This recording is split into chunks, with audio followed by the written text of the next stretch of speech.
means maybe more because we are here together for the first time ever in this building. Brand new, beautiful building. I don't want to tell you how much it costs because I hear it's a lot. Okay? They don't build inexpensively here. But I just want to thank you very much. So please sit down, everybody. I want to thank everybody for being here. It's a momentous occasion. It's truly incredible setting. It's very few places I've seen like this. In this holy season, we prepare to celebrate the birth of the Prince of Peace. We have come to the U.S. Institute of Peace to sign a historic agreement that will end one of the longest-running conflicts anywhere in the world, with far more than 10 million people killed. Today, we commit to stopping decades of violence and bloodshed and to begin a new era of harmony and cooperation between the Democratic Republic of the Congo and Rwanda. I want to thank the two courageous leaders. They are courageous leaders. They really are courageous leaders, great people. President Tshisekedi of the Democratic Republic of the Congo and President Kagame of Rwanda. They are amazing people, and they had stories to tell me that were incredible. Really fascinating in so many different ways. Sad and beautiful, both sad and beautiful, and today makes them beautiful. I've just held really fantastic meetings with both men and representatives of other countries where we discussed the importance of upholding this new agreement. Very detailed, powerful agreement. I also want to thank several foreign guests and dignitaries in attendance to celebrate this magnificent event, including the President of Angola. Please, would you stand? And so great to see you. Thank you. The President of Burundi. Thank you very much. Great to see you again. The President of Kenya. We have the Olympics here. You know, they do very well in the Olympics, those runners. I don't know what the heck you do with those runners, but they are very good. I've been watching them for a long time. So we have the Olympics coming to the United States. You know that. Thank you very much. And you'll come as our guest. Thank you. And the President of the Council of Ministers of Togo. Thank you. Thank you very much. The Vice President of Uganda. Thank you.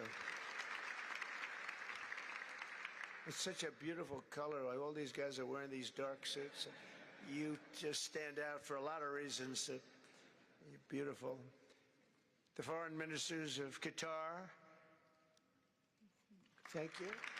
Thank you very much. Say hello to my friend, a great man. And the United Arab Emirates.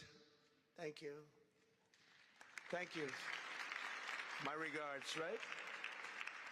And the Chairman of the African Union Commission, who's done a fantastic job, and thank you for all your help. We appreciate all your help. A special group of people. A very special thanks as well to Secretary of State Marco Rubio. Marco, please stand. Thank you. And thank you for putting a certain name in that building. I said, boy, that is beautiful. That blew up last night. They said, that's a great honor. It really is. On this building, it's a great honor. Thank you very much. I assume you had a lot to do with that. Just a little bit. Yeah. Thank you. Appreciate it. And Senior Advisor for Africa, Masad Boulos, who's been fantastic. Thank you, Masad. All of these people, every one of them were indispensable in forging this agreement. Let me also recognize Senators Mike Rounds and Lindsey Graham. Lindsey, thank you. Mike, wherever you may be. Thank you. Thank you, Mike. Representatives Ronnie Jackson. Where's Ronnie? Ronnie is a great guy. He won his race in Texas by 48 points, right, Ronnie? So I don't have to ask if he's in any, I don't even have to endorse him anymore. It doesn't matter. Save the paper, right? Great job. Chris Smith. Chris? Thank you, Chris. Great. Good job. Trent Kelly. Trent? Thank you very much. Thank you. and the acting president of the Institute for Peace, Darren Beattie. Thank you, Darren, very much. Thank you very much, Darren. For more than 30 years, one of the worst conflicts on earth has been raging in eastern Congo. Millions and millions of people have been tragically killed, went on forever, and countless more have been displaced from their homes. Families have been destroyed. It's been a disaster. Many administrations have tried, but probably not too hard, knowing who preceded me. But they tried. It says they've tried. But we tried harder to end this conflict. But they've accomplished, obviously, they accomplished very little because the killing went on at levels that just got worse and worse. And today we're succeeding where so many others have failed. And this has become the 8th war that we've ended in less than 1 year. Such an exciting thing to do. This has been a really, because we're talking about 30 years of fighting, 30 years, much more than 10 million lives. Last June, thanks to the efforts of Secretary Rubio and Mr. Boulos, Rwanda and the DRC reached a landmark agreement to move toward peace. They started the process. I met with some of their great representatives who are here also. And we started a great process. The compact we're signing today, which will be known as the Washington Accords, everybody sort of liked that name, formalizes the terms agreed to in June, including a permanent ceasefire, the disarmament of non-state forces, provisions for refugees to return to their homes, and justice and accountability for those who have committed illegal atrocities. Very importantly, this agreement also creates a new framework for economic prosperity. There's tremendous wealth in that beautiful earth. It's beautiful earth, but it was stained badly with blood, tremendous amounts of blood. But in the region that will support a lasting peace, and the Democratic Republic of the Congo and Rwanda have agreed to more closely integrate their economies with each other rather than fighting, and they'll be doing that. And these two gentlemen are very smart, and I think they liked each other a lot. I spent time with them. I think they liked some people may be surprised. I really do. I think they've spent a lot of time killing each other, and now they're going to spend a lot of time hugging, holding hands, and taking advantage of the United States of America economically like every other country does. So they're going to do very well, but they do have some very valuable things. They're going to have a lot of money and a lot of success, and I think they're going to get along really well, so I hope so. Thank you very much. Look at them. Look at the way they love each other. Thank you. So I have a lot of confidence in both leaders. We'll keep these commitments. I know they're going to keep them and follow through on the agreement and create a much brighter future for the people of their countries and their heroes within their countries because of today. This is a big story, and so much is being written and said. All of the newscasts have it at the top of the list, and they are heroes, and we want to keep it that way. Today, the United States is also signing our own bilateral agreements with the Congo and Rwanda that will unlock new opportunities for the United States to access critical minerals and provide economic benefits for everybody. And we'll be involved. We're sending some of our biggest and greatest companies over to the two countries, and we're going to take out some of the rare earth and take out some of the assets and pay, and everybody's going to make a lot of money. These are just two of the many new agreements related to mineral supplies that my administration has achieved this year, including with Australia, Japan, Kazakhstan, Malaysia, South Korea, and many other countries. With all of these agreements, we're forging new economic security partnerships that protect the interests of America and our friends and partners, and a core feature of my administration's national security strategy, a big part of which is the tariffs. We're taking in trillions of dollars in tariffs. Nobody's ever seen anything like it, and it's given us really great national security. We'll be paying down debt. We'll be making distributions to people and we're really doing a job. It's amazing. I was with a gentleman, the future king of Saudi Arabia, and you've heard me say this a couple of times. We'll be paying down debt, but we'll be making 2 months ago when I was over there, he said, and actually Qatar is represented today, and UAE is represented, and your leader said the exact same thing, different words, but the exact same thing, that 1 year ago they thought our country was dead, and now our country is the hottest country anywhere in the world. We're the hottest country anywhere in the world. Nobody's ever seen anything like it. We have over $18 trillion, that's just in 10 months, pledged or being invested or pledged to be invested in the United States. Think of that, 18 trillion. The highest amount we've ever had is 1.5. Under the Biden administration, they did much less than 1 in 4 years. Think of that. So they did less than 1 trillion in 4 years. We have 18 trillion in 10 months. It's going to be much more than that. Invested in the United States. No other country in history has ever been close, no matter what country you pick. So I want to thank you again, everybody, for your great vision, and I want to thank the people, especially the people that we named. Some of the others that unfortunately we didn't name, we just couldn't do that. But for your vision and for your courage, because it's made it possible to begin healing old wounds and transcending past differences and creating a future where every child of God can live in dignity, prosperity, and peace. And these are two very good men, and they're two potentially very strong countries. I'd like to now invite President Kagame to come up and say a few words. It's Rwanda. And then, if I may, President of DRC, who really is doing a great job. These are two men that are doing a great job. And again, they are so respected because of what they're doing today and the mission that they've really, I think, accomplished. And we'll see how it all works out, but I think it's going to work out really great. They want to get on to other ways of living for their people, and they're great leaders. Thank you very much. Please, Mr. President, thank you. Thank you very much.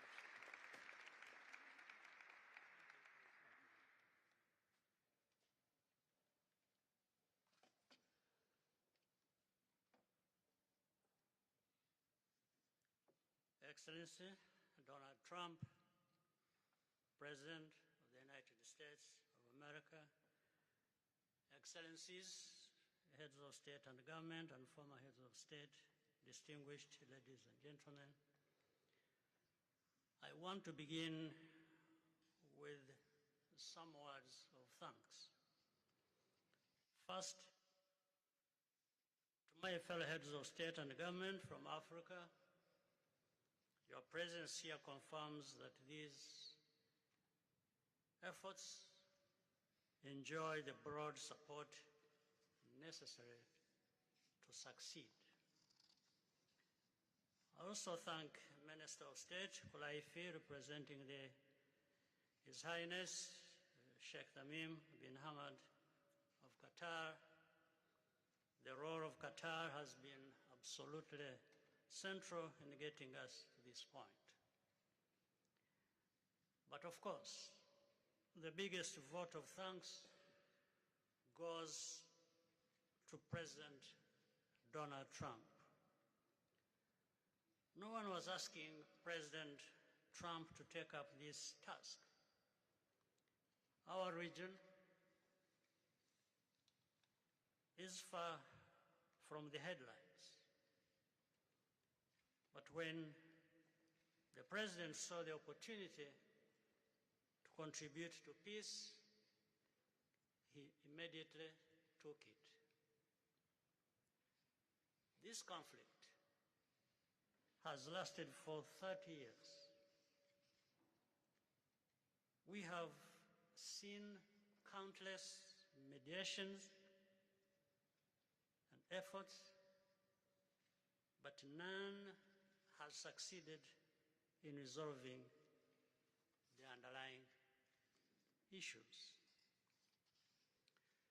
President Trump introduced a new and effective dynamism that created the space for breakthroughs. His approach is even-handed, never taking sides. He orients us toward the future, not the past, emphasizing that the dividend of peace is prosperity and investment, including from the United States. More importantly, President Trump's approach is pragmatic. The process has not become an end in itself. All of these elements filter down to his dedicated team, and here I want to single out Secretary Rubio and Masad Boulos for special appreciation. We would not be here today without their efforts. And as a result, we have the clearest and most viable path forward that we have ever had. These accords provide everything needed to end this conflict once and for all. If this agreement falters and things do not work out as they are supposed to, the responsibility will not lie with President Trump, but with ourselves. It's up to us in Africa, working with our partners to consolidate and expand this peace. There will be ups and downs on the road ahead,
former president of the Republic of Kenya, my brother, Uhuru Kenyatta, who I can see here in the room, these two great Africans who are at the beginning, who started the Rwanda and the Nairobi processes.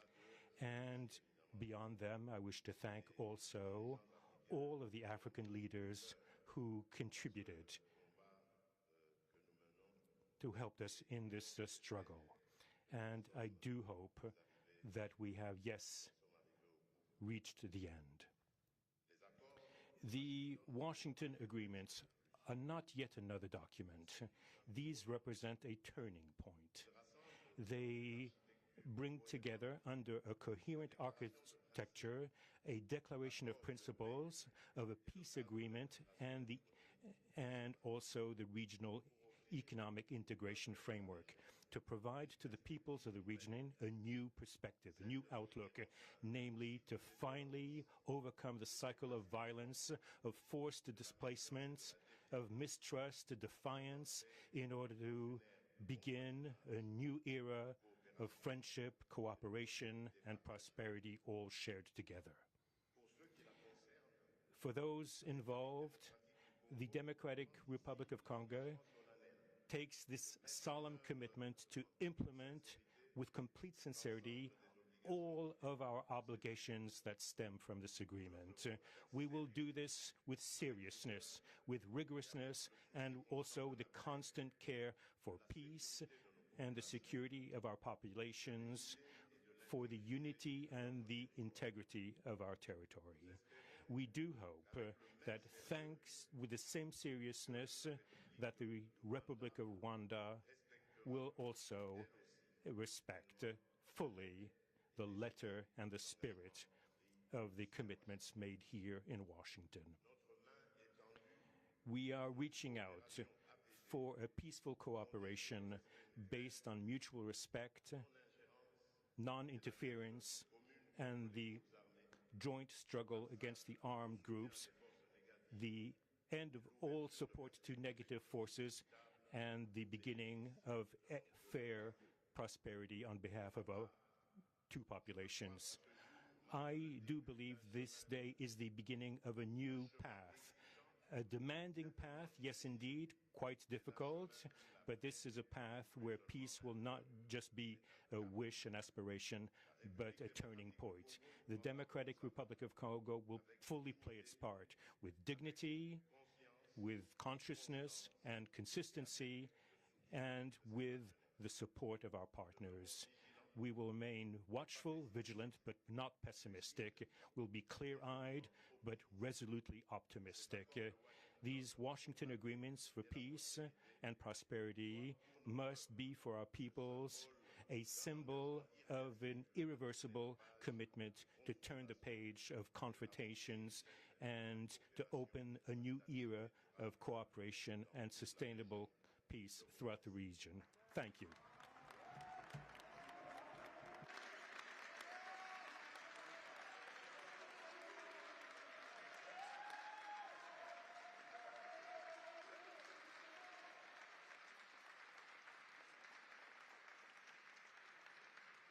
So, if I might, my four new friends, a couple of cases not that new, could you come up, please? Do you mind? Please.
dos Grandes Lagos é uma região das mais ricas do mundo, não apenas da África.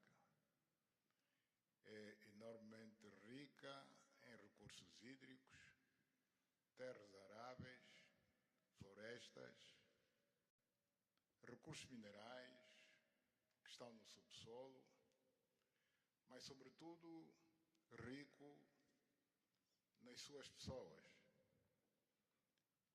com um potencial muito grande para desenvolver aquela região de África que pode catapultar o desenvolvimento de outras regiões igualmente do nosso continente. O mundo atravessa hoje uma crise energética e alimentar. Nós estamos a dizer que a África, e em particular essa região dos Grandes Lagos,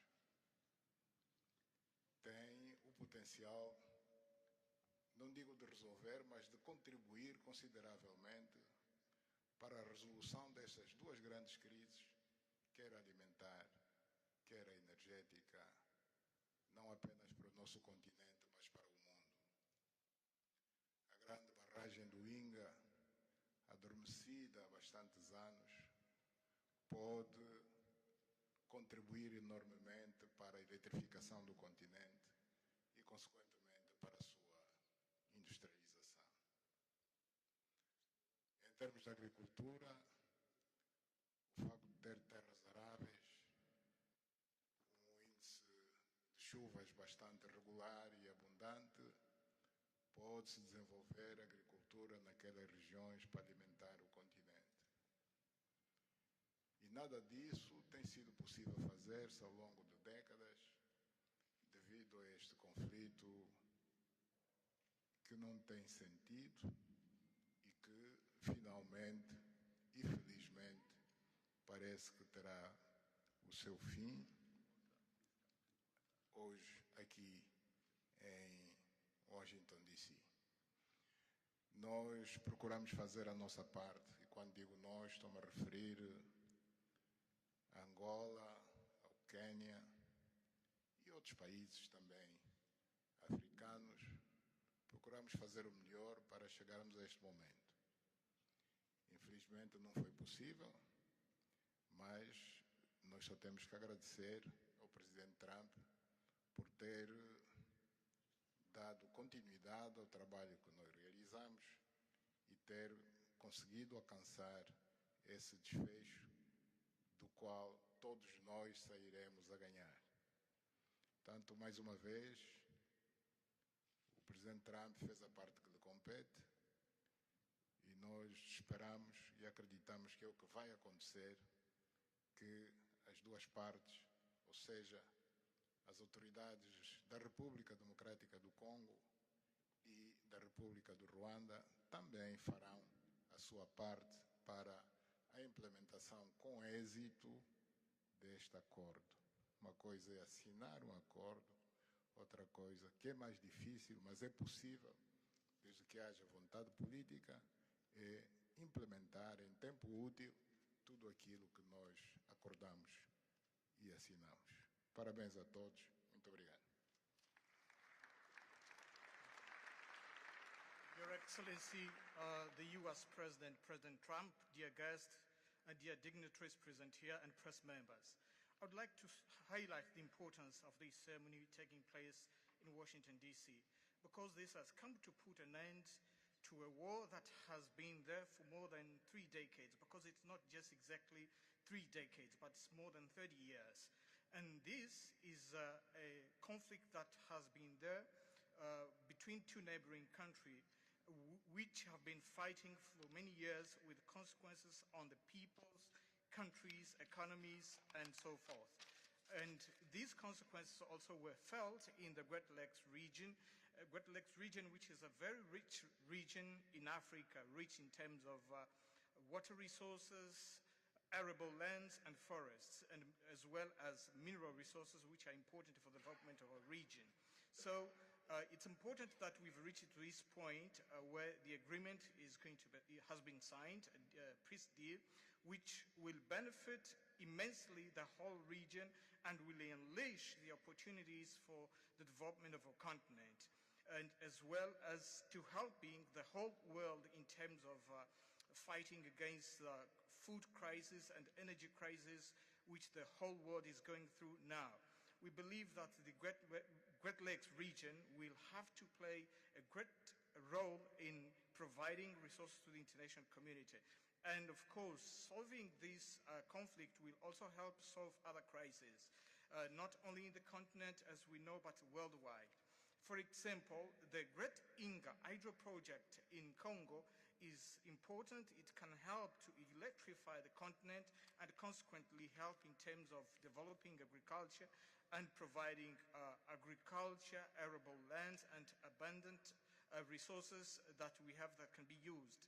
We know that Africa possesses a lot of other resources such as rainfalls, which are important for agriculture. So nothing has, nothing would just justify this war, but eventually the most important thing that it has come to war.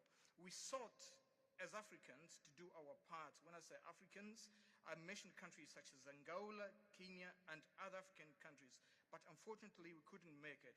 But we now want to thank President Donald Trump for having helped to reach this important milestone.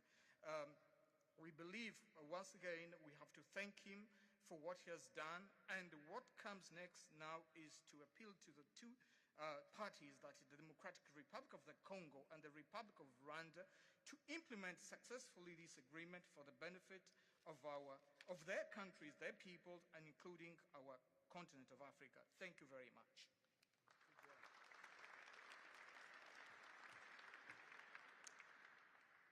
Your Excellency, President Trump, fellow heads of state, today's signing of the Washington Peace Accord for Eastern DRC is not merely a monumental diplomatic milestone. It is a decisive act to end a devastating conflict that has scarred the region for decades.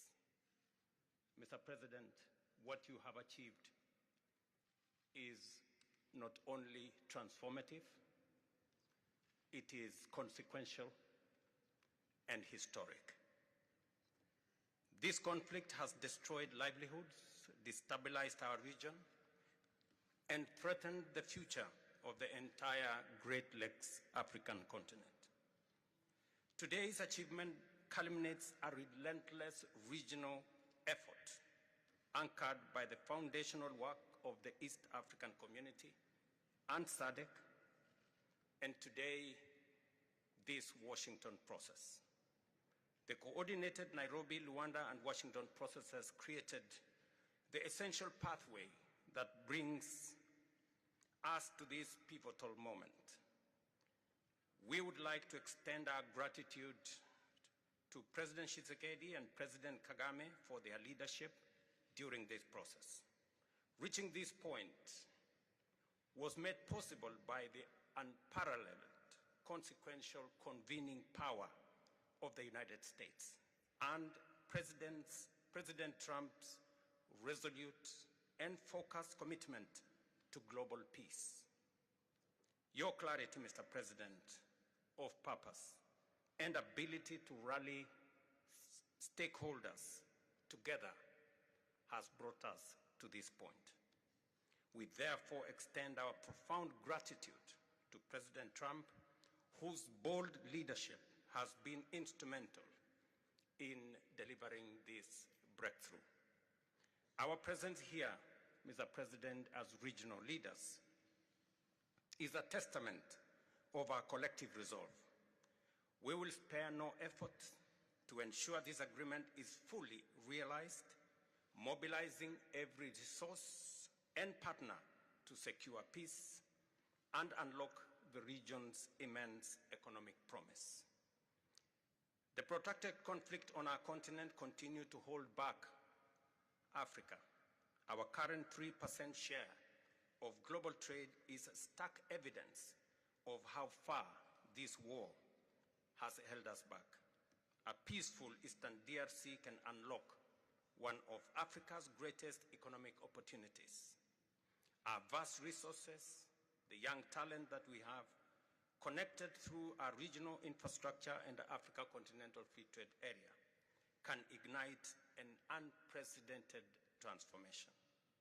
A peaceful and integrated Great Lakes region will accelerate innovation, predictable government reduces risk, harmonized regulation lowers costs, and open borders increase trade, attracting value-added industries to our continent. For too long, Africa has exported raw materials only to import refined products at great cost. Our regional economic integration framework, Mr. President, that you have spoken to here, will build value chains in minerals, manufacturing, and agri-processing, creating jobs and creating wealth. The Great Lakes region stands at the threshold of a new era. Peace will open doors, integration will guide us, and private sector dynamism will propel us forward. In conclusion, as we celebrate progress in the DRC, we must not look away from other crises. I want to ask you respectfully, Mr. President, that in your quest for global peace, to support efforts to resolve the humanitarian catastrophe in Sudan. I thank you.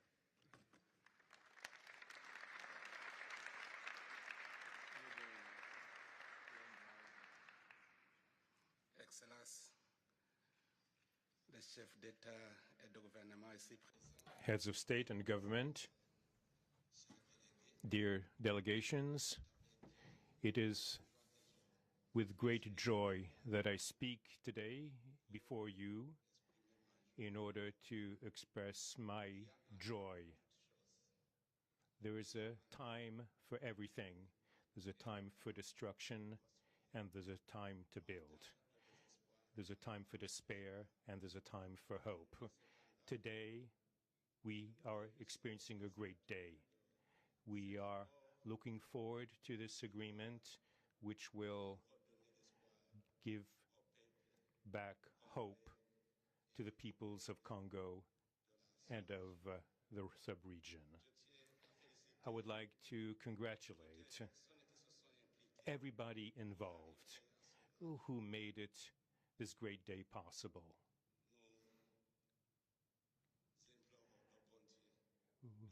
We beg, we urge God to continue to guide us, to guide the steps of all people of goodwill who will become involved for its implementation. Committing oneself is something, but implementing is something else, which is why I call upon all of you, provide your contribution to actually implement this accord. As far as we are concerned, this agreement on regional economic integration, well, Burundi and the DRC already represent an economic community of the countries of the Great Lakes region. Burundi has a major role to play in order to indeed implement these existing cooperation agreements between the three states. We hope that together we'll be able to achieve a long-lasting peace and stability throughout the region. Thank you very much.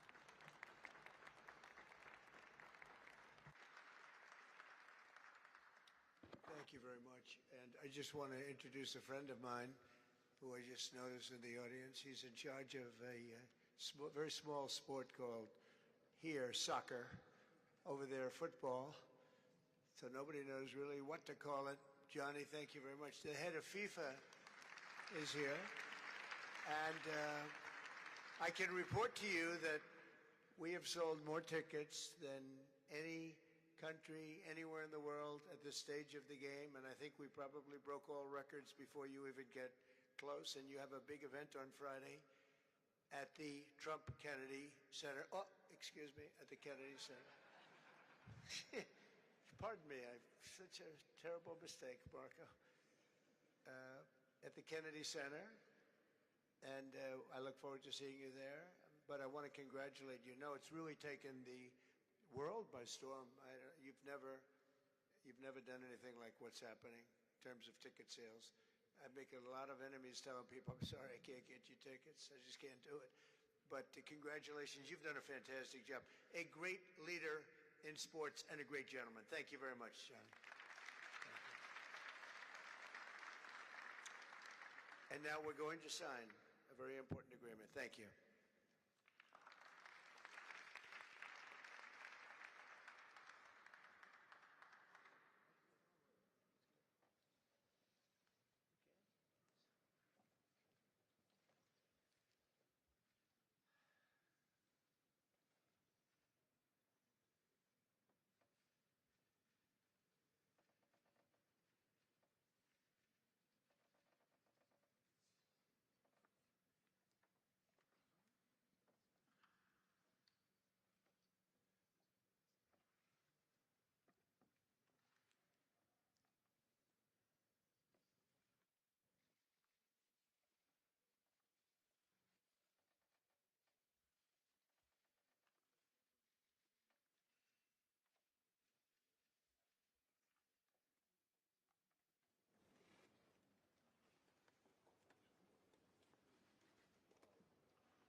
historic moment for Africa.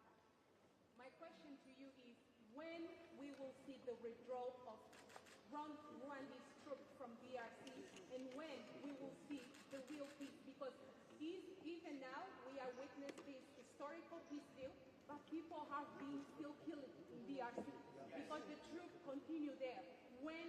Because this needs to be real, the troop needs to withdraw from DRC. When we will see the withdrawal? I think you're going to see very quickly, I think you're going to see things happen. This is something that was not doable, according to a lot of people, and not only is it doable, I think it's going to be a great miracle. These two gentlemen are leaders, they're great leaders, and they're going to prove that in the coming months and years. And I think you're going to see very immediate results. I have confidence that that's what's going to happen. Thank you very much, everybody.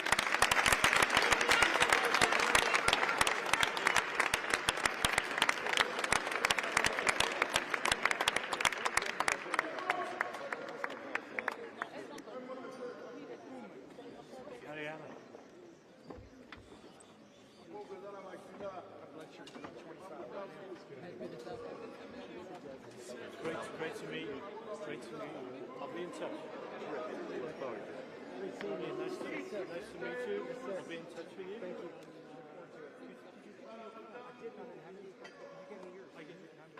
Send me a text, and then I'd love next time I live in New York. Next time I'm down here. Thank you, everybody.